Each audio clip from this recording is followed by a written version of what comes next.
coração de esperança. Traziam uma paz maravilhosa. Através de Jesus, eles sentiam de verdade o amor de Deus. Foi um tempo muito especial para todo mundo. Nesse dia, Jesus ensinava a seus seguidores. Ele já falava, há um tempão, o sol já começava a querer se esconder. E a multidão que o ouvia era imensa. Muitos milhares de pessoas reunidas ali. E o lugar era longe de qualquer cidade. Não tinha vendinha nem mercado por perto. Simplesmente não tinha onde comprar um lanche. O ar foi ficando mais fresco, a noite chegando. E o pessoal começou a sentir aquela fome. A barriga já dava sinal, sabe? Vazia. As crianças, coitadas, deviam estar cansadas, agitadas. Os discípulos, aqueles amigos chegados de Jesus, perceberam. Ficaram bem preocupados com aquela multidão toda. Mestre, libera o pessoal agora, eles disseram para Jesus, para eles poderem ir atrás de comida. Queriam ajudar, mas se sentiam de mãos atadas.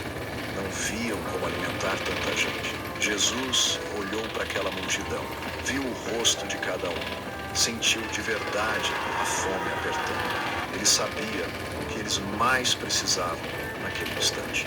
E ele tinha um plano diferente, um plano muito melhor, um plano cheio do seu amor divino. Um plano para mostrar o cuidado incrível e carinhoso de Deus. Ele sempre sabe do que a gente realmente precisa, mesmo antes da gente pensar em pedir ajuda para ele. Jesus se virou para seus amigos queridos. Onde podemos comprar pão para este povo? Ele perguntou. Ele já sabia a resposta maravilhosa, é claro. Ele queria ver a fé no coração deles. Filipe, um deles, respondeu rapidinho. Nem o salário de 8 meses seria suficiente, nem para cada um dar uma mordidinha. Parecia uma situação impossível para eles. Tanta gente e tão pouca esperança nos olhos deles. Então André, irmão de Simão Pedro, falou. Ele era outro dos discípulos fiéis de Jesus. Tem um menino aqui com a gente, ele disse.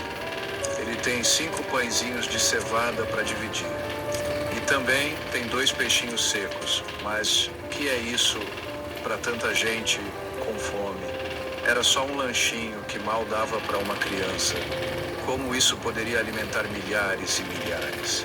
Parecia uma ideia tão pequena, até boba. Jesus sorriu com carinho para seus discípulos. Ele sabia direitinho o que ia fazer. Digam a todos para se sentarem, ele instruiu. Havia muita grama verdinha e macia naquele lugar, então todos se sentaram no chão confortável.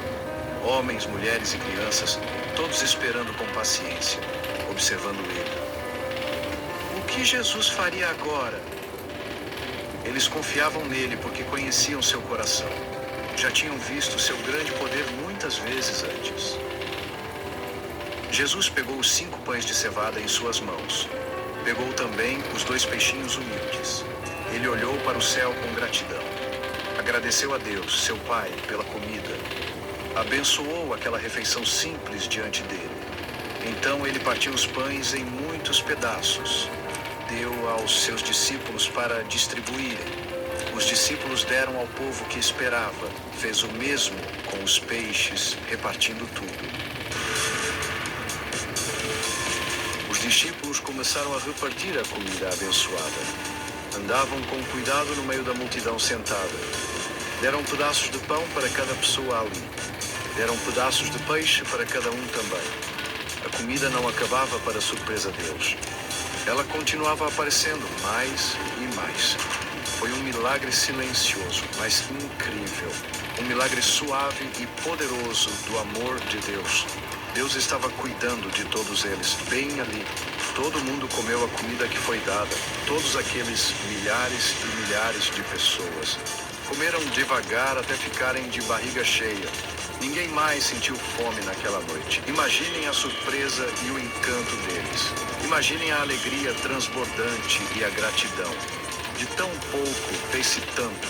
Eles tinham vindo para ouvir Jesus falar suas palavras. Receberam ainda mais do que esperavam. Olharam para Jesus com olhos completamente novos. Este homem não era um mestre ou profeta qualquer. Ele tinha um poder incrível sobre a própria natureza.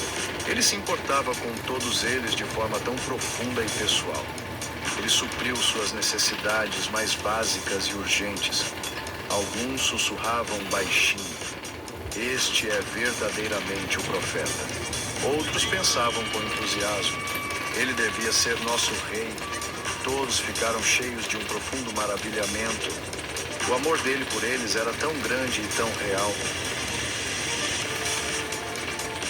Depois que todos comeram até se fartar, Jesus disse algo muito importante aos seus discípulos: "Recolham todos os pedaços que sobraram agora, que nada se perca." Ele lhes disse. Os discípulos fizeram exatamente como ele pediu. Encheram 12 cestos grandes com as sobras, mais comida do que tinham no começo. Isso mostrou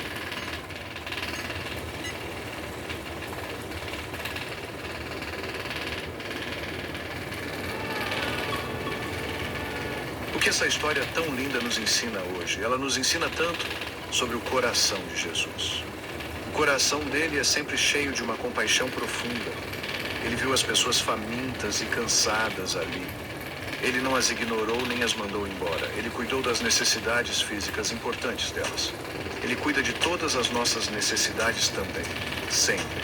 Todas elas, sejam grandes ou pequenas. Ele entende de verdade as necessidades da nossa vida. Gap 2. Este milagre maravilhoso também nos ensina sobre fé. Os discípulos viram um problemão naquele dia. Eles viram só um pouquinho de comida. Mas Jesus viu uma oportunidade maravilhosa para Deus. Uma oportunidade para Deus mostrar seu grande poder. Às vezes nossos problemas parecem grandes demais. Nossos recursos muitas vezes parecem pequenos demais para nós. Jesus nos pede para confiar nele nesses momentos, para oferecer a ele o que quer que tenhamos em nossas mãos. Deus pode fazer coisas tão incríveis com nossos pequenos presentes. Aquele menino corajosamente deu seu lanche simples. Não era quase nada de comida, mas Jesus usou aquilo para alimentar muitos milhares. Deus pode pegar nossos pequenos gestos de bondade do dia a dia, nossos talentos e habilidades pequenos, talvez escondidos. Nossa fé nele, pequena e às vezes vacilante. E ele pode multiplicá-los de maneiras impressionantes. Ele pode fazer muito mais do que jamais poderíamos imaginar. Esta história poderosa ainda fala conosco hoje em dia, num mundo que tem tanta dor e necessidade. Em nossas próprias vidas, quando às vezes nos sentimos vazios, Jesus ainda é o verdadeiro pão da vida para nós. Ele ainda cuida de nós de inúmeras maneiras. Ele ainda se importa conosco com